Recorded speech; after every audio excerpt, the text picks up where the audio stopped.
if I could live my life over again, this would be a better world today, dwelt in by happier people. For I think I would not have committed the folly of my youth. The folly that has drawn the lines for conflict and suffering that you are heir to now. My father and my mother, I know, committed a greater folly, but the punishment that was laid upon them was the sentence of an all-wise judge. And in the end, a demonstrable blessing. A blessing that might have descended unsullied to you of this present world, had it not been for my folly, which, among other things, led to my death.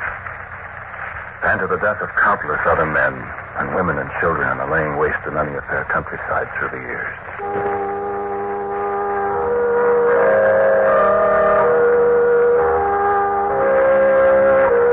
I never saw the country where my father and mother first lived, but I've heard them speak of it so many times. At first with an aching homesickness that was almost a madness between them.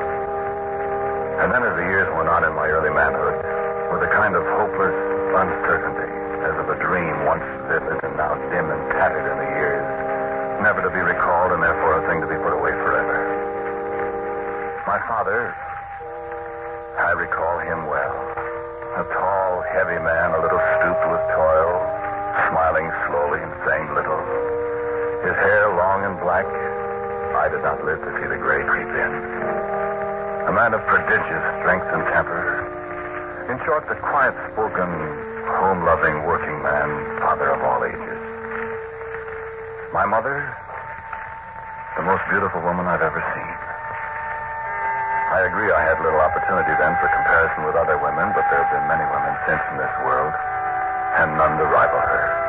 Discontented a little, impatient a little, but a wise, loving mother to her two sons, and a dutiful wife to their father. And my brother. It is a good thing that my brother lived, that he was born and existed, and strove with his hands, delving in the valleys and tilling the broad fields, learning the secrets of the earth and the ways of seeds and plants and green things. I think he was the salt of the earth, although I procured for him a bad name, to my cost and the world's. He was a little older than I, the firstborn, and naturally the first beloved. Until I was born. I think he was more my father's son than I. He had my father's ways, his slow speech, his long silences, his giant strength. And my father's slow-kindling, deep-seated, terrible anger that smoldered far below the placid eyes and the peaceful countenance. Only twice have I seen my brother's temper flare. And the second time was my undoing. And yours. I think I was my mother's son. Perhaps I made it that way. I did make it that way. But I shall tell you. Bear with me. We dwelt at the head of a valley far from the place where my father and mother first lived. It was a humble place, but tall trees shadowed our house. A sparkling hillside brook ran gurgling down the hill not 100 paces from our door. In the summer's heat, the hills grew brown and barren under the sun, save for the plots below the slopes where my brother cunningly led the waters of the little stream, where the corn and the millet and the barley prospered, and the fruit trees on the hill above the house were my brother's, too. He tended them daily against the harvest of the fall, while I frolicked in the stream or lazed away the long afternoons in the shade of the plane trees.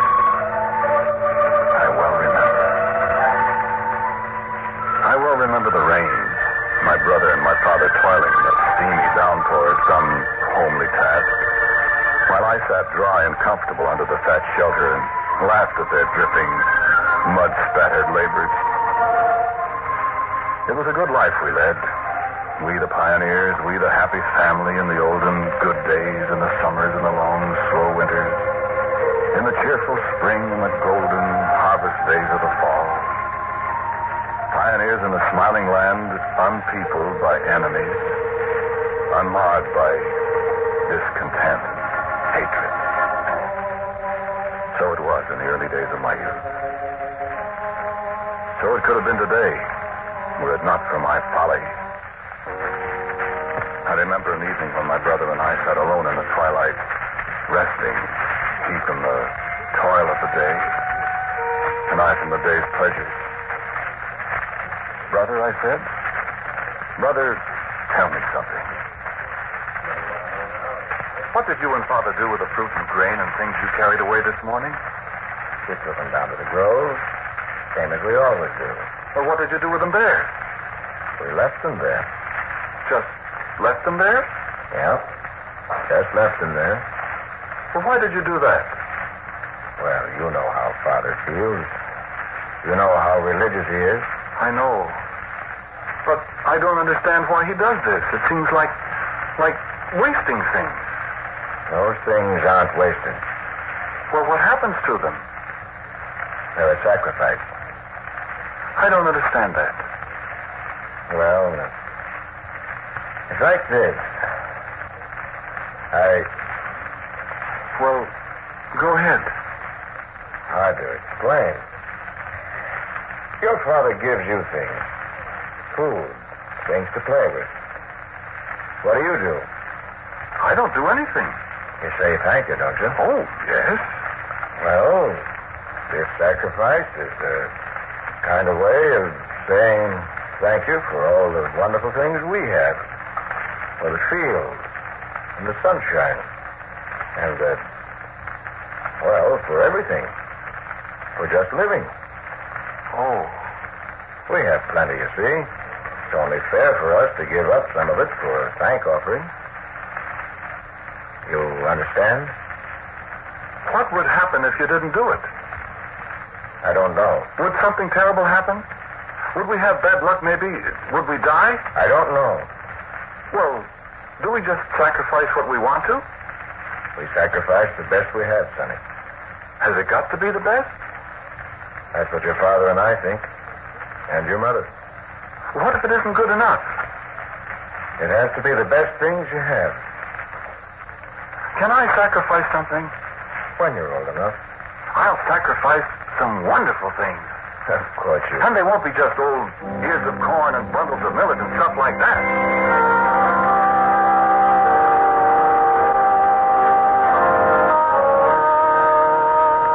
I wonder if I thought, in my youthful folly, that the greater the sacrifice, the greater would be my reward. I wonder if I thought I could buy prosperity and happiness and the pleasures of the flesh. Outstrip my father and my brother by the magnificence of my own burnt offerings. I wonder if this was the burgeoning of a thought that I might supplant my brother in the regard of my father and mother. For he was the principal provider.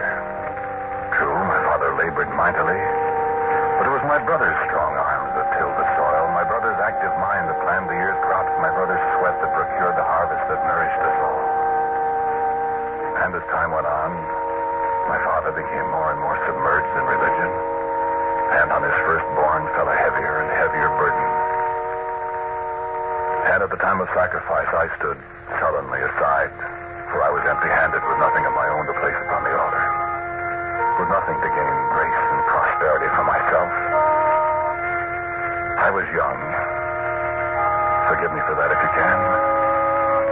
True, my elder brother had not many years over me, but I had been brought up in the indulgence of my parents. And since he was a prodigious worker, I found idleness more to my liking. I was awkward with the plow and the harrow. I bruised the precious fruit I was sent to gather. I dulled the scythe, and reaping time was sent away lest I bring further harm to the harvest and to myself. And the praise my father gave to my brother. It's been a good year, son. We've done very well, haven't we? You've done very well, you mean? What's the difference? It's all in the family. Yes, but what we'd have done without you, I don't know. Why, we've got that lower field now that was all trees last year. That brings us a good crop. I wish there was something special I could do for you, son. It's all right, Father. I like to work in the field. And those fruit trees, I never saw them bear so much. It was hard work, but we'll have a pleasant winter. Thanks to you. We've got so much. I wish there was somebody we could give some of our plenty to. Don't you, Father? We can give it to the Lord, son. It'll be a mighty sacrifice this year. All the better we have it to give. But I wish sometimes there were some other people we could see, be neighbors with. The day will come, son. The day will come. We may not live to see this world teeming with people, but we're the pioneers, and they'll live to be grateful to us. I'm thankful I have a son like you. You've got two sons, Father. Oh, yes, but your brother... But what was I to do? What tasks were there left that I could perform to please my father and to supplant my brother? I could not think. And the other thought, how would I ever prosper in life if I had nothing to give, nothing to sacrifice as my father and my brother did? My mother found me in the dark as I sat there sniveling at my unlucky situation, as I sat there dissolved in unworthy tears of self-pity. Is that you, son? Mother. I've been looking all over for you. What's the matter, dear? I don't feel good. Are you sick, child? I'm just good for nothing. Oh, now, son. What happened? Well, I can't do anything. You can't do anything? What do you mean? Well, brother does everything, and father tells him how wonderful he is, and I'm just useless. Oh, come now, son. There's plenty for you to do. You always help Mother around the house, and you're young. I'm not either. I'm just no good. That's a silly attitude for you to take. Now, what put all this in your mind so suddenly? Mother, I want to be useful. Well, you are useful. I haven't got anything to sacrifice. Oh, that's it, eh? Yes. Father... I know, dear. I didn't know you were so serious about things. Mother, how can I ever get things if I don't have anything to sacrifice? Get things? Well, I mean, I won't prosper. You poor child. You come in now and have your supper and you'll feel better. And then in the morning...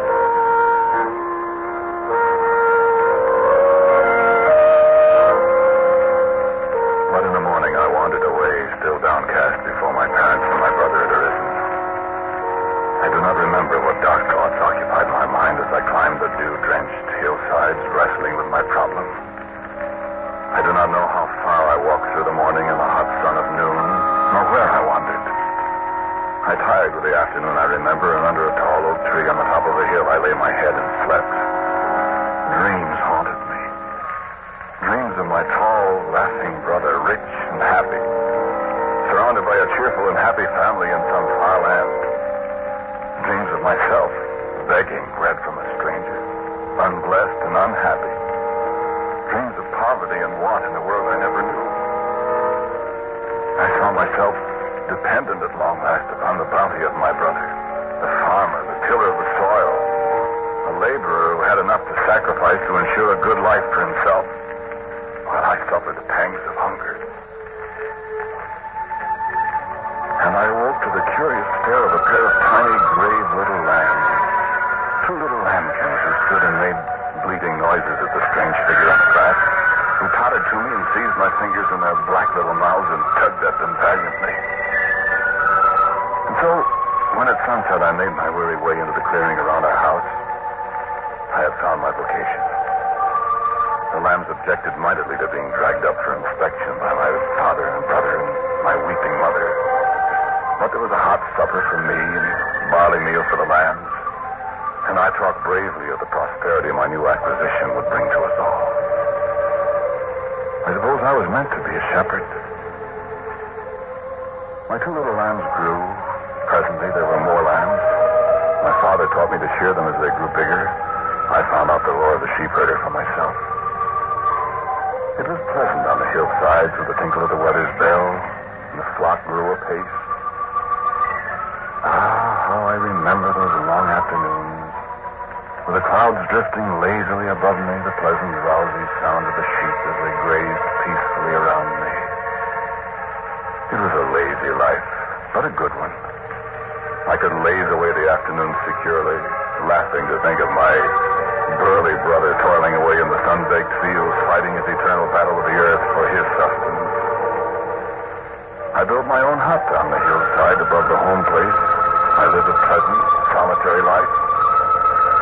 times, my mother and my father would toil up the hill to visit me, bring me cakes of millet or deep jars of sweet wine from my brother's grapes. There was an afternoon. Well, son, you're doing fine with the sheep. I'm glad, Father. This is what I like to do. How many have you now? 16. But there'll be lambs in the spring. I'm making you a nice wool coat, son, from the first shearing. Oh, thank you, Mother. I wish you could come home oftener, though. You miss me? Of course we do, son. That's why we come up to see you here. But what about... Well, you've got a son around the house all the time. He's pretty busy. How's he doing with the crops? Well, not very well this year. Oh, what's the matter? It's just a bad year, son. What's the matter? Didn't he sacrifice? I don't think I like the way you said that, son. Why, I didn't mean anything, Father. I hope you didn't. Yes, your brother sacrificed. You know he did. Maybe he didn't sacrifice enough. Yes, he did, dear. Or maybe it wasn't good enough. Son, it's not your place to decide what's good and what's bad. I wasn't, Father. I was only asking. The crops are going to be very small this year. It looks as if you're the support of the family this time, son. Me?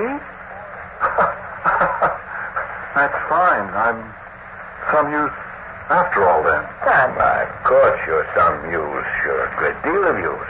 More than my brother. This year, anyway. Son. I can't help it, Mother. I'm happy. And my heart bled for them, but it was what I had wanted to do. I chanted the old words of the ceremony loudly and joyfully. The black smoke rose to heaven. We all rejoiced greatly. We all rejoiced, except my brother. Now it was his turn to stand empty-handed and glum, although he did try to smile at me when I turned triumphantly away to look at him. The poor, withered ears of corn he put on his own altar looked very meager compared with the lavishness of my gift. And when, in an excess of good feeling, I gave him one of the lambs to offer up on his own altar, he couldn't even make the fire stay lit. I had to help. I was very happy. And I rue the day now. Yes, of course it was selfishness. It wasn't devotion. I was very happy. And when in the morning I left again to return to the hillside pastures, for my flock had grown and there would be much for me to do, my brother humbly came to me and laid a hand on my shoulder.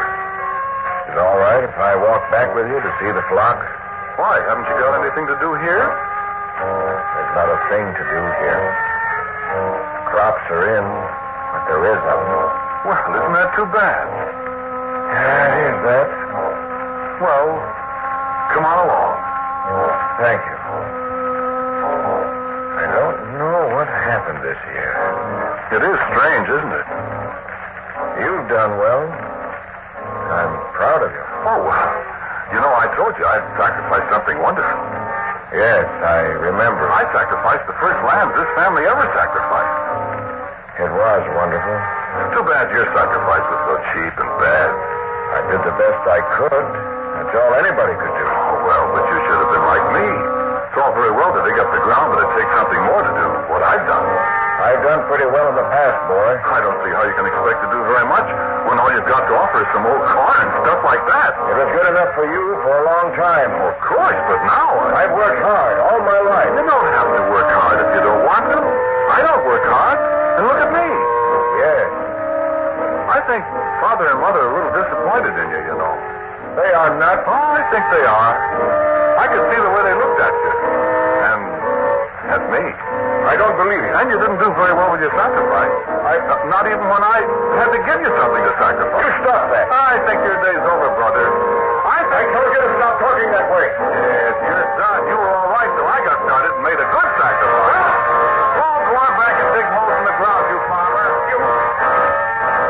You do what? You don't stop talking that way. I'll kill you. Farmer, stop digging in the dirt. I told you. Then he'll make a good sacrifice.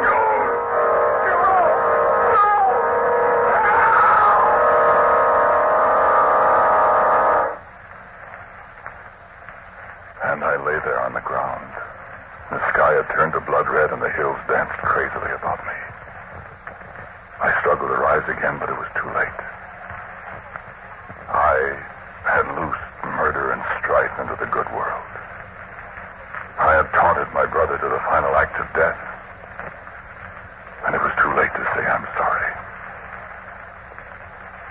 I heard my brother run away, and his cries filled my ears with sound. "It is more than I can bear," he said.